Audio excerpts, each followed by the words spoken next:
ये स्टोरी उस लड़के की है जो अचानक से एक 18 साल का लड़का बन जाता है। इसके बाद उसकी जिंदगी में क्या क्या होता है यही हम इस कहानी में देखेंगे। इस सीरीज का ये चौथा एपिसोड है। अगर आपको इसके पिछले एपिसोड देखने हैं तो उसके लिंक नीचे डिस्क्रिप्शन में है। साल 2000 अप्रैल का टाइम चल रहा है जहाँ पर स्कूल में रिन दा योंग को देखकर उस पर लट्टू हो जाती है। उसे लगा ये लड़का तो मेरे लायक है, इसलिए वो जाकर सीधा दा योंग को प्रपोज कर डालती है। लेकिन दा योंग बास्केटबॉल का बहाना देकर उसका प्रपोजल ठुकरा देता है। रिन को लगा कि अगर उसके पास टाइम नहीं है तो क्या हुआ, वो फिर भी उसका इंतजार करेगी। लेकिन उसने देखा कि दा योंग तो स्कूल में आई उस नई लड़की जी योंग को डेट कर रहा है। ये देखते ही रिन का पारा गर्म हो जाता है और वो जी योंग को स्कूल के ग्राउंड वाले खोपचे में ले जाकर उसके साथ डिशुम डिशुम करती है और धमकी देकर छोड़ देती है। लेकिन अगले ही दिन कुछ बदमाश लड़कियां रिन को परेशान कर रही होती हैं। ये देखकर जी योंग उसकी मदद के लिए आगे आती है और उसको जाकर ले जाती है। यही वो टाइम था जब जियोंग की वो सबसे बड़ी दुश्मन उसकी दोस्त बन गई और अपनी दोस्त के प्यार पर हाथ डालना अच्छी बात नहीं होती।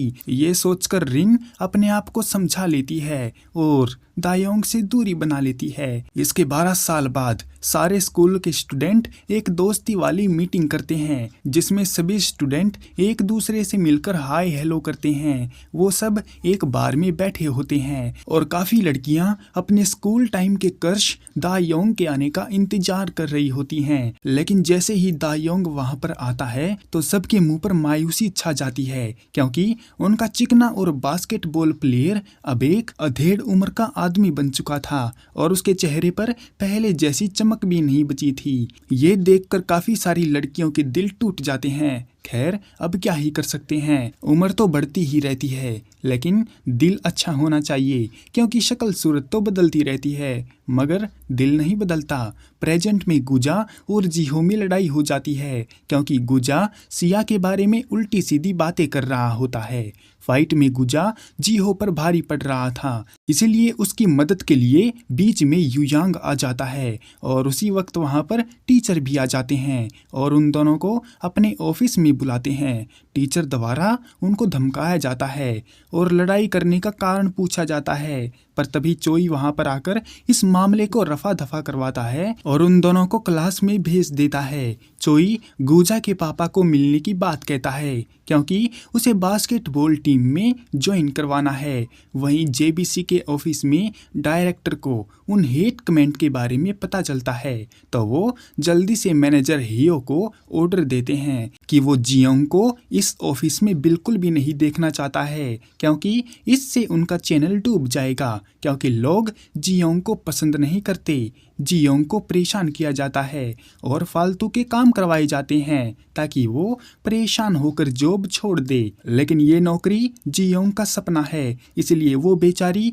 चुपचाप उनके जुल्म सहती रहती है। जियोंग को अपने बच्चों की चिंता होती है और वो उनकी खैरियत पूछती है। लेकिन स्कूल में उनकी माँ को लेकर उन दोनों भाई बहनों को ट्रोल किया जाता है। इन सब के बावजूद भी वो दोनों अपनी माँ को कहते हैं कि सब कुछ बढ़िया है और कोई टेंशन की बात नहीं है। लेकिन माँ तो माँ होती है, वो समझ जाती है कि उनको भी सोशल मीडिया पर चल रही नफरत की वजह से परेशानी उठानी पड़ रही है। सिया को जब पता चलता है कि गुजा ने उसके बारे में उल्टी सीधी बातें की थी तो वो गुजा को एक पंच रसीद कर देती है ताकि वो आगे से ऐसी हरकत ना करे। युयोंग जिहो की बहादुरी पर उसको सिंपैथी दिखाता है और सिया भी उसका शुक्रिया अदा करती है। ऑफिस में एक डिनर प्लान किया जाता है जिसमें स्पेशल तौर पर जियोंग को भी बुलाया जाता है और जब जियोंग वहां पर जाती है तो सभी लोग उसे उस प्लेयर पर पानी फेंककर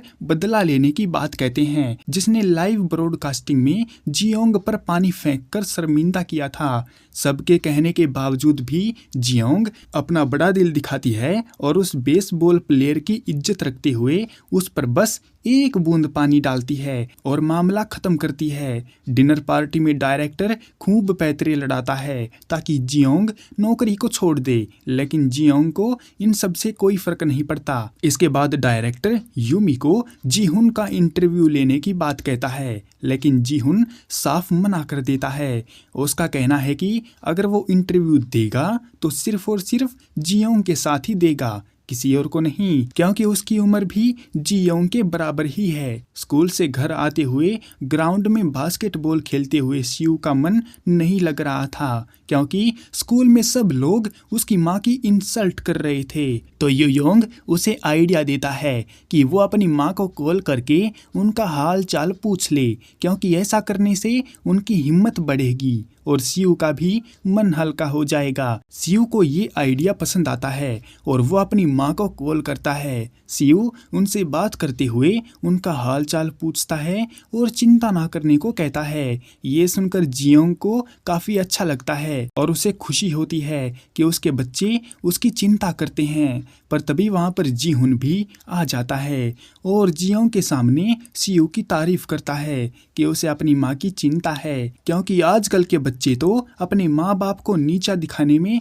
कोई भी कसर नहीं छोड़ते। स्टोर में सिया जीहो की मरहम पट्टी करते हुए उसको डांटती है कि उसे फाइट करने की क्या जरूरत थी। तो जीहो को एक फ्लैशबैक याद आ जाता है, जब बचपन में सिया उसके लिए दूसरे बच्चों को पीट दिया करती थी, क्योंकि वो जीहो को परेशान किया करते थे, क्योंकि उसके पापा नहीं थे इसीलिए। तभी स्टोर में युयोंग भी आ जाता है और वो कोशिश करता है कि सिया से दोस्ती करके पूछ ले कि उसको दिक्कत क्या है जो उसको पार्ट टाइम जॉब करनी पड़ रही है, लेकिन सिया उसको कुछ नहीं बताती। तो युयोंग एक बाप होने का फर्ज निभाते हुए उसको खाना देता है और वहां से चला जाता है ताकि वो कमजोर ना रहे। जबकि गुजा को भी स्कूल में हंगामा करने के लिए अपने पापा से डांट पड़ती है, क्योंकि चोई ने उसकी कंप्लेंट कर दी थी। वहीं डिनर पार्टी में डायरेक्टर और उसका साथी दोनों एक नंबर के ठरकी हैं, क्योंकि वो यूमी और एक नई अनाउंसर को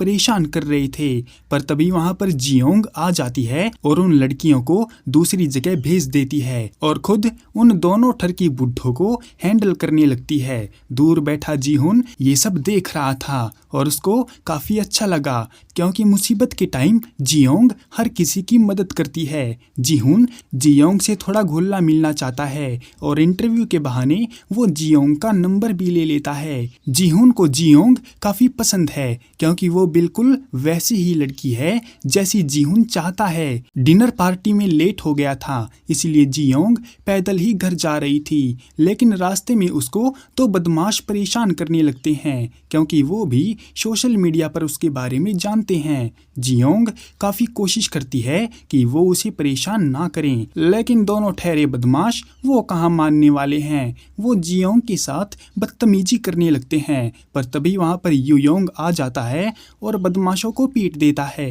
बदमाश हाथापाई की धमकी देकर पुलिस को बुलाने की बात करता है, तो उल्टा जियोंग ही उस पर सेक्सुअल हैरेसमेंट का केस ठोक देने की धमकी देती है। बात सुनकर दोनों बदमाश चुपचाप वहां से निकल लेते हैं और जियोंग युयोंग का शुक्रिया अदा करती है, क्योंकि उसने टाइम पर आकर उसको बचा लिया। युयोंग जियोंग को घर छोड़ देता है और उसे सोशल मीडिया पर चल रही बातों पर ध्यान न देने को कहता है, क्योंकि चार लोग तो चार बातें बनाते ही हैं और उनकी सुनकर अपनी जिंदगी थोड़ी ना बदली जाती है। युयोंग उसे अपने काम पर फोकस करने को कहता है और सिया शियो की चिंता भी छोड़ देने को कहता है, क्योंकि वो खुद उनका दोस्त है और उनका हमेशा ख्याल रखेगा। जियोंग को उसकी हर बात उसकी उम्र से बड़ी लगती है और कभी कभी तो उसे लगता है कि युयोंग अपनी उम्र से काफी आगे है, क्योंकि उसकी बातें काफी मैच्योर होती हैं। फिर जियोंग एक टैक्सी करती है और युयोंग को घर भेज देती है।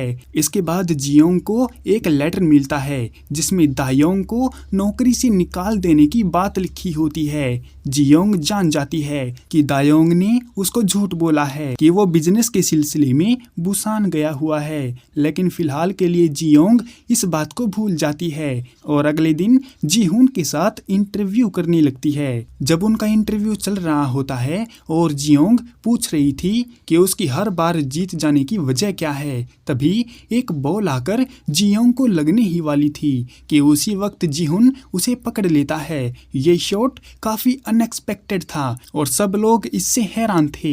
वहीं स्कूल में अचानक से सिया बेहोश होकर गिर पड़ती है। ये देखकर यूयोंग जल्दी से उसको अपने कंधे पर उठाता है और भागा भागा हॉस्पिटल ले जाता है। जियोंग का इंटरव्यू भी खत्म हो चुका था और जब उसे सिया के बेहोश होने की बात पता चलती है तो वो घबराई हुई वहां से उसी वक्त निकल लेती है। जीहुन पहली बार उसे घबराई हुई देख रहा था। हॉस्पिटल जाकर उन्हें पता चलता है कि सिया इसीलिए बेहोश हुई है क्योंकि वो काफी स्ट्रेस ले रही है। तभी यूयोंग बगल वाले बेड पर एक छोटी बच्ची को रोता हुआ देखता है तो उसे एक फ्लैशबैक याद आ जाता है। जब सिया छोटी थी तो उसको चोट लग गई थी। दायोंग घबराया हुआ उसे हॉस्पिटल ले आया था तो वो काफी परेशान था क्योंकि उसकी बेटी सिया काफी ज्यादा रो रही थी। यूयोंग परेशान होता है। वो जानना चाहता है कि सिया को आखिर किस बात की चिंता खाई जा रही है।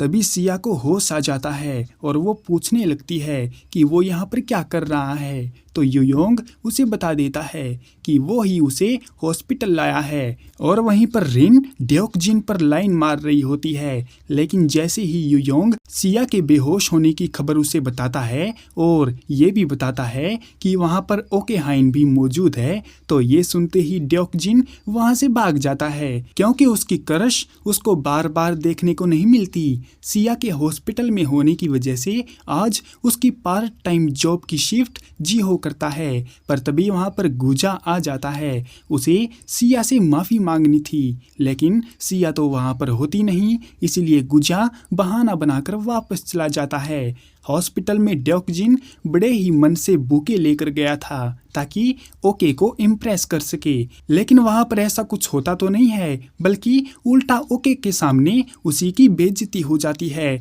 और उस बेचारे का दिल टूट जाता है। तभी जियोंग भी वहाँ पर आ जाती है और जब उसे पता चलता है कि यूयोंग सिया को हॉस्पिटल लेकर आया है तो वो यूयोंग का शुक्रिया अदा करती है। इसके बाद जियोंग हॉस्पिटल बिल भरने जाती है तो उसे पता चलता है कि हॉस्पिटल बिल तो पहले से ही चोई ने भर दिया है। उसे ये बात काफी अटपटी लगती है, लेकिन फिलहाल उसकी जिंदगी में काफी प्रॉब्लम चल रही है। जियोंग दायोंग को कॉल करके उससे बात करती है कि उसका रेजिग्नेशन लेटर उसको मिल गया है और उसे ये भी पता चल गया है कि वो बुसान में नहीं है, लेकिन दायोंग उसकी बातों को बहाना बनाकर टाल देता है। सिया अकेले में बैठकर अपनी फैमिली प्रॉब्लम जीहो को बता रही होती है और जीहो चुपचाप उसे सुनता रहता है। पीछे खड़ा यूयोंग भी उसकी बातें सुन लेता है और उसे काफी दुख होता है क्योंकि उसके बच्चे अपनी दिल की बात अपने बाप को नहीं बताना चाहते।